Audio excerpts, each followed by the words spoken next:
been restored. Their life, property, and honor are safe. Was it a good deed by the English government or bad when the doors of the Islamic libraries were opened? In the time of Sikhs, graves of Muslim elders were dug up. The Sirhind incident is fresh in memories, but this government guards our graves and our living. We live under the protection of a peaceful and kind government which has never shown any religious prejudice. A Muslim, following his faith, can perform all rituals such as Hajj, Salat, or Zakat. He can make the claim of being from God, reformer of the age, or patriarch, or Messiah, or Mahdi. This just government has nothing to do with it unless one abandons the law of the land and indulges in rebellion. Even in the presence of this kind of dealing and fairness, the Muslims reply by killing the innocent officers who are busy serving the country with justice. If you argue that the culprits are from the frontier regions, what have the Maulvis of this country to do with it? I would respectfully reply that they are guilty, whether you accept it or not. On the one hand, we observe the fervor of being a warrior in the wild frontier tribes.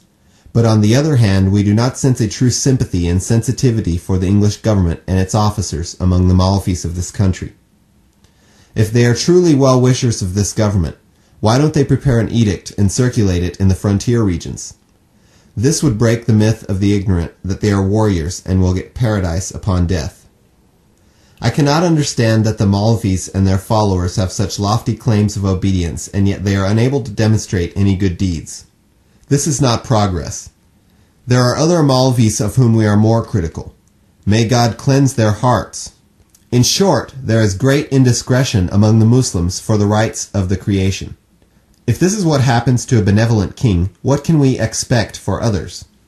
God has witnessed this brutality in the heavens and has sent a person on the example of Jesus the Messiah and named him the Messiah, as reflection of a face in the water, or mirror, can be metaphorically called that person. The teachings that I am stressing upon, such as love your enemy and have compassion for the creation of God, were stressed upon by another holy person in the past by the name of Jesus the Messiah. The matter with Muslims these days is that instead of loving their enemy, they kill innocent people who have committed no crime but have done only good, with repulsive and unjust religious pretext. For reformation of these people, it was necessary that someone was raised with revelation from God who had the characteristics of the Messiah and brought a message of friendship. Is there not a need for someone in the reflection of Jesus the Messiah in this age? Of course, yes. Presently, there are numerous people among the Muslims who practice killing other nations on the excuse of jihad. Some of them are unable to be loyal to a benevolent government while living in their administration. They are unable to progress in friendship, nor can they get rid of their hypocritical behavior. Therefore, there was a dire need for the example of the Messiah. So I am that person who has been sent in the example of the Messiah. The other type of transgression that relates to the Creator is the claim of Christians today that has surpassed the highest levels of deception. There is no doubt that Jesus is a holy prophet of God.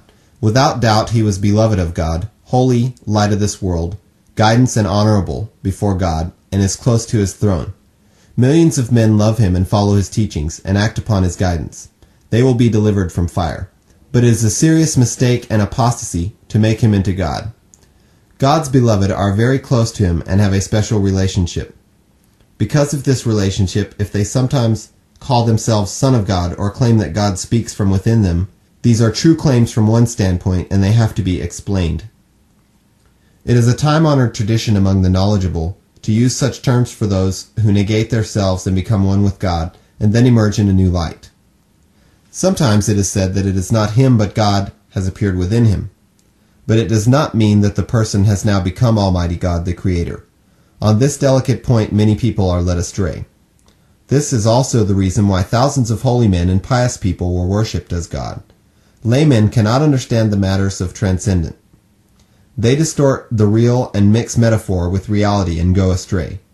Today, Christian scholars are also indulging in similar misunderstanding. They are insisting on the divinity of Jesus. This is transgression in the matters of the Creator. To protect this right of the Creator and to establish the importance of unity in the hearts, a revered prophet came in the land of Arabia. His name was Muhammad, and Ahmad peace and blessings of Allah be upon him. Jurisprudence consisted of two parts. Greater part was La ilaha illallah, meaning unity of God. The other part was compassion for mankind. Treat them as you would treat yourself. From among these two areas, Messiah stressed upon compassion of mankind, as this was the need of that age. The other greater part, La ilaha illallah, which is the fountainhead of God's might and unity, was upheld by the Holy Prophet Muhammad, peace and blessings of Allah be upon him, as this was the need in those days. Then it was my time in which we are living now. Today both these illnesses have peaked. To disregard the rights of the creation of God and murdering of innocent human beings became part of Muslim faith. Because of this erroneous belief, thousands of innocents were killed by these ferocious people. On the other hand, disregarding the rights of the Creator also rose to new heights. It has become part of the Christian faith that the God which is worthy of worship is Jesus the Messiah. According to their belief, there are three persons in Trinity, but in practice, for the supplications and worship, there is only one, and that is the Messiah. Both aspects of this transgression, meaning rights of the creation and the rights of the Creator of the creation, have peaked to such an extent that it is difficult to tell which aspect is greater. So God has named me Messiah in relation to the rights of the creation and sent me in the paradigm of Jesus the Messiah. Similarly, in relation to the rights of the Creator, He named me Muhammad and Ahmad and sent me in the paradigm of the Holy Prophet, peace and blessings of Allah be upon him. In these terms I am Jesus the Messiah and also Muhammadi Mahdi. Messiah is a title which was given to Jesus. It means one who finds God and receives from him. It also means his successor and the one who adopts the path of truth and righteousness. Mahdi is a name given to the Holy Prophet, peace and blessings of Allah be upon him, which means one who, by his very nature, is guided and receiver of righteousness. So God's blessing and mercy made me the recipient of both these names. Both attributes have accumulated in my being. Therefore, according to this explanation, I am both Jesus the Messiah and Muhammadi Mahdi. In Islamic terminology, this is called a buruz, or reflection. I have been blessed with two buruz. One is buruz Jesus and the other buruz Muhammad. In short, my being is a mixture of these two prophets. In the capacity of Messiah, it is my duty to stop the Muslims from these vicious attacks and murders. It has been clearly mentioned in the traditions of the Holy Prophet, peace and blessings of Allah be upon him, that in his second coming the Messiah would put an end to religious wars. This is what is transpiring. To this date, a little over 30,000 people are my followers who dwell in different parts of British India. Footnote: even as reasonably wise and learned would be about 10,000, but altogether, including the unlettered, would be not less than 30,000, possibly more. End footnote. Anyone who takes a pledge of allegiance at my hand and believes in me as the promised Messiah, he has to profess that today Jihad is prohibited as Messiah has come. Particularly, he has to be truly loyal to the English government and not merely a hypocrite. This flag of friendship has been erected. Even if thousands of Maulvis had wished to establish such an institution to put an end to the vicious jihad, it would not have been possible.